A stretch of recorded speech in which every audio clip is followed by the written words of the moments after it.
Now at 10, why some community members of Chanute extended Halloween this year.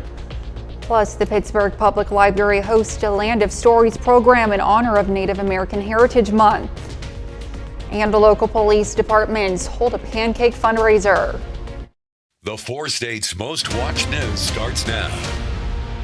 2 people are dead after being hit by a train on a trestle bridge in Jasper County. This is KOM News at 10. I'm Elise Snowy. It happened around 2:15 this afternoon on the bridge over Center Creek. Authorities say the train saw the 2 men, a 24-year-old Dakota Bittner and a 39-year-old Terry Long, and blew its horn to warn them before hitting them. Chief Meteorologist Doug Hetty joins us with a first look at weather. Well, it definitely turned out to be a mild day for us today. Also very windy. We've had those winds gusting 20 to 30 at times throughout the afternoon. But look at our temps, 74 for a high, well above our average high of 63 degrees. We started at 51, so a big warm up compared to what we saw just a few days ago. And the winds, they're going to stay kind of strong. At least breezy tonight, and then it's going to be breezy / windy once again as we go into Tuesday or Monday into Tuesday of this coming week. We do have a few clouds kind of skirting through our northern counties, but most of us are pretty much clear skies. There's not a whole bunch going on for us tonight. We have a wave shooting across some northern parts of the plains. All it's going to do for us is give us some clouds, but temperatures stay mild over the next couple days. We're going to look at that and the rest of your work week all coming up here in just a little bit. We'll check in with you soon, Doug. Local racers took to the track today at Mocan Dragway for Sunday Fun Drags. The day featured various races, including motorcycle, trucks, and car races. Gates opened at noon and races began at 1 p.m. I hope it'll run a high 6 or a low 7. The car's all metal, got all glass in it. It's never been down the track. I haven't seen any competition yet. I just got here. Admission to race at the drag event was $10. In honor of Native American Heritage Month, the Pittsburgh Public Library hosted a Land of Stories program for the community. Darcy Schultz, a citizen of the Peoria Tribe of Indians of Oklahoma, shared a variety of Native stories while highlighting Indigenous authors. We are still here. So that's sort of a phrase that's kind of common. Tracy Sorrell wrote a book, a children's picture book called We Are Still Here. We are in this space and we are taking back that culture and relearning everything that was kind of lost, you know. That's my story. The program was open to the public and began at 2 this afternoon.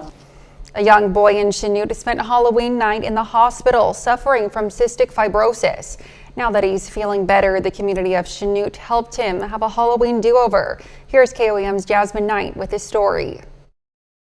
For Marcus Wools, cystic fibrosis doesn't scare him. However, what did scare him was missing out on trick-or-treating. So I reached out to my mom and I was like, you know, can we thank us a few people to like do trick or treat for Marcus? And then so she posted about it and it like blew up. For those who don't know, cystic fibrosis is an autoimmune disease that causes extra thick mucus in your body. From there, it can cause a blocked airway or even lung damage. The disease also makes you very susceptible to the common cold, and it can sometimes be fatal. In regard to his disability, Marcus's mom just wants the public to forget about the common misconceptions. All disabilities have a per se look, because my son doesn't look sick, but he is sick, and more awareness to what those disabilities are.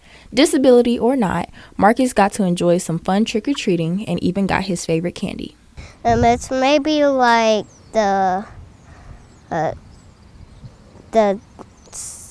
like those Snickers. While wearing his favorite costume.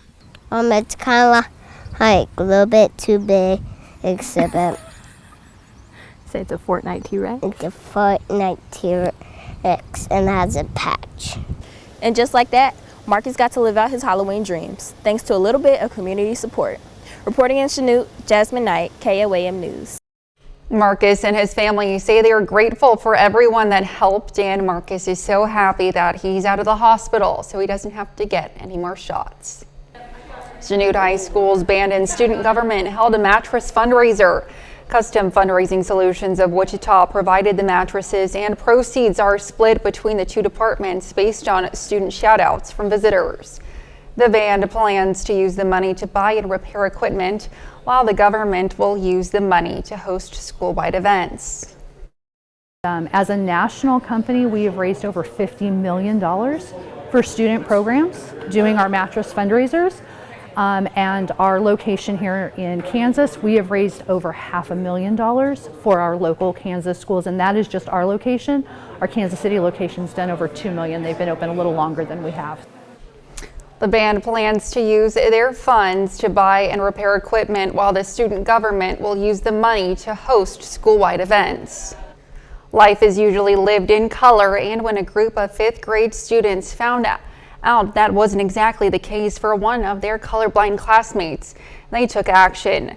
CBS News reporter Nicole Nielsen has the heartwarming story from Grapevine, Texas. Purple and blue look the same, he said. Inside the walls of Glen Hope Elementary School. They've been keeping a secret, which is huge. A secret kept for weeks. It wasn't long ago that Mrs. Hayes had her students discuss their favorite colors during class when they realized 5th grader Jaron Casillas didn't have one, or more specifically, couldn't see them. It's pretty much all colors. His mom, Lindsay, remembers the day she found out her son was colorblind. And I heard Jaron's voice in the back seat say, "Mommy, look at the beautiful green sunrise." And I looked at it and I thought, oh dear. Green, purple, and blues, for example, he sees as gray. Trees are yellow, and the colorful classroom and world around him hasn't been so until This came from them, and they really were driven to do it. his classmates decided to take matters into their own hands, collecting their allowances and donations to buy Jaron special glasses to help him see color. And not just one pair, but 2, for indoor and outdoor. If you wouldn't mind, we would love to see you try them on and tell us what you think. Is this what everybody else has been saying the whole time? I know that my friends are really true friends for doing this for me. The hearts of these children in a time like this, I think gives us all hope. He not only can now see new colors, but really just how beautiful the world can be. You know what I'm excited about? Legos. I think he sees a sense of, what true friendship is and caring people around him, and I just hope he carries this with him and he remembers this day for a long time. In Grapevine, Nicole Nielsen, CBS News, Texas. Coming up, Oklahoma Governor Kevin Stitt travels to Israel to meet with Israeli leaders. Plus, the U.S. calls for a humanitarian pause in Gaza as the war between Israel and Hamas heats up.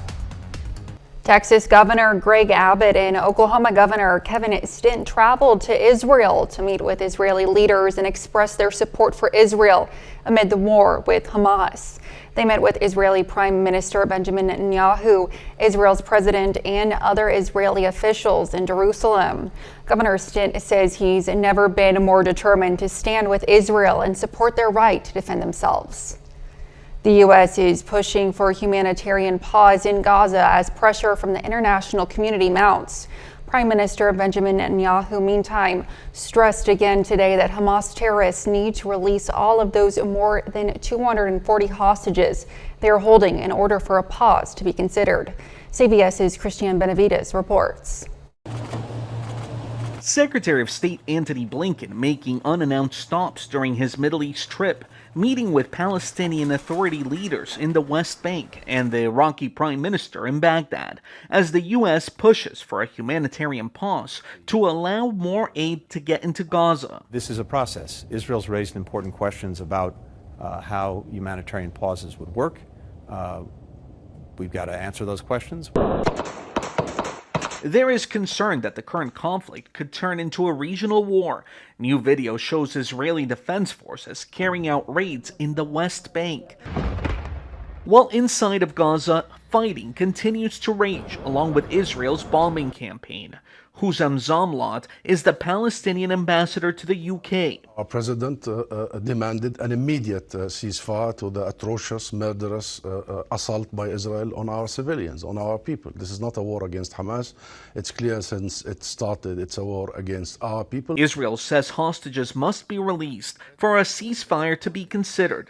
Gaza is probably the biggest terror complex in the world. You have tens of thousands of armed terrorists, tens of thousands of rockets. This is what we're up against, and we have to uproot it, because if we do not, they will strike again and again. Protesters continue to fill the streets across the country and around the world as pressure mounts for a ceasefire. Cristian Benavides, CBS News. Scores of pro-Palestine demonstrators gathered outside the White House gates yesterday evening. They waved Palestinian flags and chanted, "Shame on you." The protesters were among tens of thousands of Palestine sympathizers who took their cause to the streets of our nation's capital. They are demanding Israel bring an end to its bombardment of Gaza. A little later, an Oklahoma police and fire department host a donkey basketball fundraiser.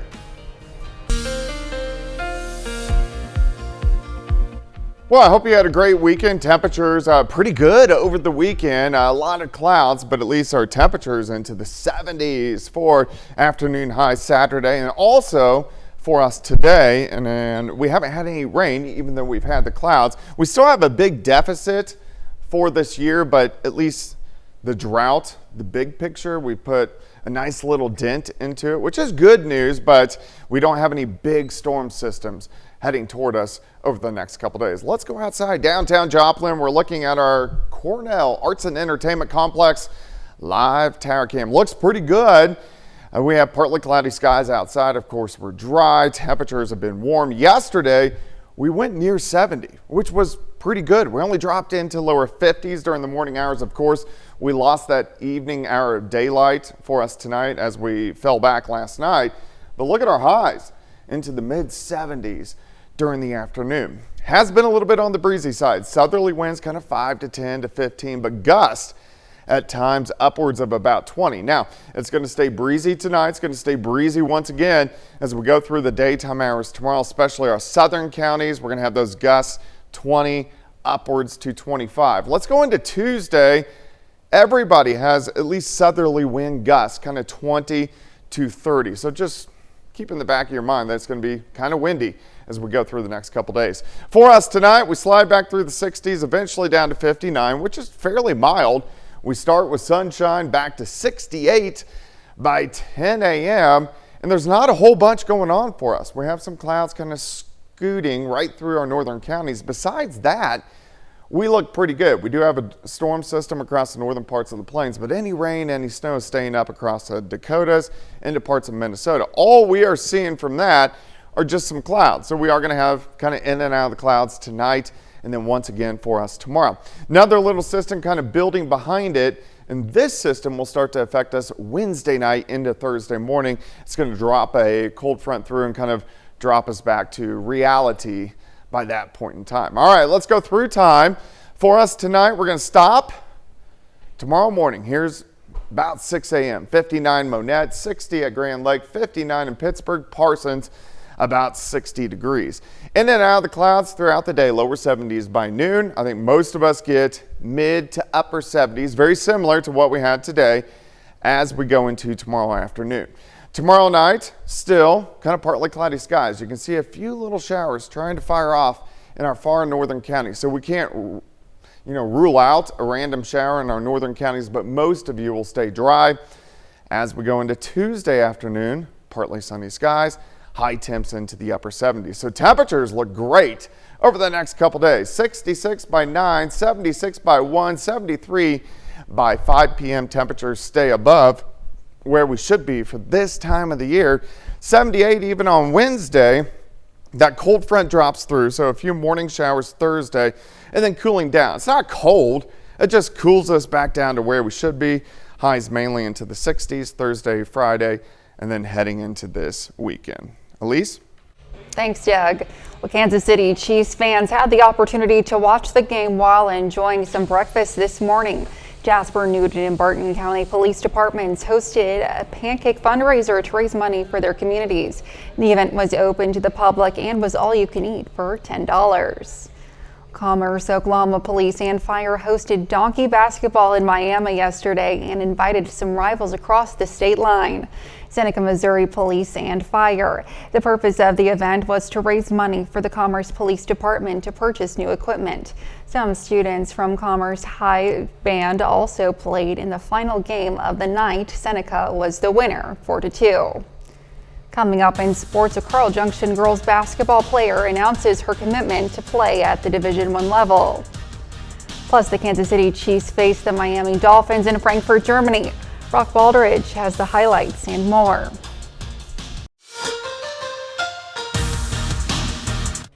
The Kansas City Chiefs played in Europe for the second time in franchise history early on Sunday morning. Well, the Chiefs faced the Miami Dolphins in Frankfurt, Germany for one of the highest anticipated NFL matchups of the season. Here we go from Deutschland. Miami versus Kansas City. We meet in Frankfurt, Germany, and there is Kansas City public enemy number one, former Chiefs wide receiver Tyreek Hill, who's been waiting for this one all season. Opening drive of the game, Patrick Mahomes passes to Rashee Rice, who cuts through the defense and scores. Touchdown Kansas City. The Chiefs make a statement on their opening drive at 7-0 KC. Second quarter, same score. Mahomes on target to Jerick McKinnon. He takes it into the end zone. It's now 14-0 Chiefs. Later in the quarter, one of the top defensive plays you will see all year. Tua Tagovailoa throws to Tyreek Hill, but Trent McDuffie forces the fumble. Mike Edwards picks it up and laterals to Brian Cook. Little pitchy woo-woo there. Brian Cook is going to go to the house. Touchdown Kansas City. It's now 21-0 Chiefs.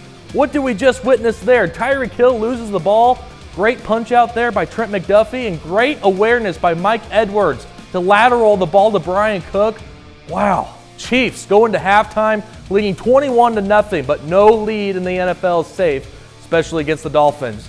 So to the third quarter now, after a costly Chris Jones penalty, Miami trails 21-7. Raheem Mostert finds some space. He will score. It's now a one-possession game. Chiefs still lead 21-14. So fourth quarter now, same score. It's crunch time. 4th and 10, last chance for the Dolphins, and Tua fumbles the snap. The Chiefs defense is there to clean it up. Madness in Germany. Kansas City holds on as they beat Miami 21-14. The Chiefs improved to 7-2 on the season. We did some great things, and then we sputtered at times. But I would tell you that first drive was a thing of beauty. And then, again, the next touchdown was also a good job of getting ourselves upfield and scoring on that. You can see that we can do it. It's just about being consistent every single drive. And obviously, penalties and then me not connecting on guys deep down the field hurt us. But luckily for us, our defense is playing their tail off, and we got the win. Elsewhere in the NFL, the Buffalo Bills are at the Cincinnati Bengals for a huge matchup. Chiefs have faced both of these teams in the AFC Championship game in the past 3 seasons. At last check, this game just went final. It's the Cincinnati Bengals who beat the Buffalo Bills 24-18 in that one. Well, one of Carl Junction's women's basketball players announced her commitment to play college basketball at the Division I level over the weekend, and the name probably rings a bell for the community in Carl Junction. Kylie Scott announced on her social media this past Saturday that she is committed to play women's college basketball at Oral Roberts University following her senior year. You may remember the name. Kylie is the youngest of 3 Scott sisters. Older sisters Megan and Katie Scott played for the Lady Bulldogs over the recent years. Well, Kylie is coming off the season as a junior, where she was first team All-COC and part of the MBCA Class 5 All-State girls basketball team. Well, Sporting Kansas City and St. Louis SC meet in round 2 of the MLS playoff opening round. Sporting comes in as the number 8 seed, and St. Louis, they come in as the number 1 seed with a chance for an upset. Start things in the 45th minute. Sporting puts themselves in a good opportunity here. Scoreless match thus far until Logan Demby fires it to the corner of the net, and he scores it. 1-0, Sporting Kansas City. They have the lead early. 72nd minute now. Gotti Kinda squeaks by the St. Louis defense, goes over to Daniel Salloway, who scores the goal. It's now 2-0 Sporting. So 86th minute now. St. Louis looking for a comeback. Celio Pompeu from outside of the box. My goodness, what a goal. St. Louis still trails 2-1. Time is running out, but look at that shot. Placed perfectly. Really can't do any better than that. So we head to the 87th minute now. St. Louis with another good position here. Trying to get the shot on goal. They won't get it. Sporting Kansas City upsets St. Louis City 2-1. That's a look for sports. We'll be right back after this. Well, it looks like we're going to have a pretty mild night for us tonight. Temperatures are going to drop back upper 50s to near 60 degrees. Let's go partly sunny skies tomorrow. Now, it's going to be breezy over the next 3 days, Monday, Tuesday, and Wednesday, but it also helps our temperatures out as we're going to be into the mid to upper 70s, actually pushing 80 in some spots. We do cool down with a few showers by Thursday, but until then, we have a pretty good work week. Pushing 80. In November is absolutely crazy. I just had to say. It's been a little warm the past few days. I know, I can't believe it, especially from living in Minnesota for like 10 years. Final sports note. Final sports note, well, a winter sport starts tomorrow. College basketball at the Division I level, KU, K-State, Oklahoma State, all the teams, all of your local Division I teams, they begin their season tomorrow night. You know, going to be really great. Pitt State, Missouri Southern, they begin their seasons this weekend. I'm excited for it. I love KU basketball. It's my favorite sport, favorite team. Just being a Jayhawk myself, so I can't wait for the season to start. Yeah, and I'm excited for it too, even being an Oklahoma State fan. There you go. All right, thanks, Brock. Well, that's our time for now. Thanks for making us part of your night.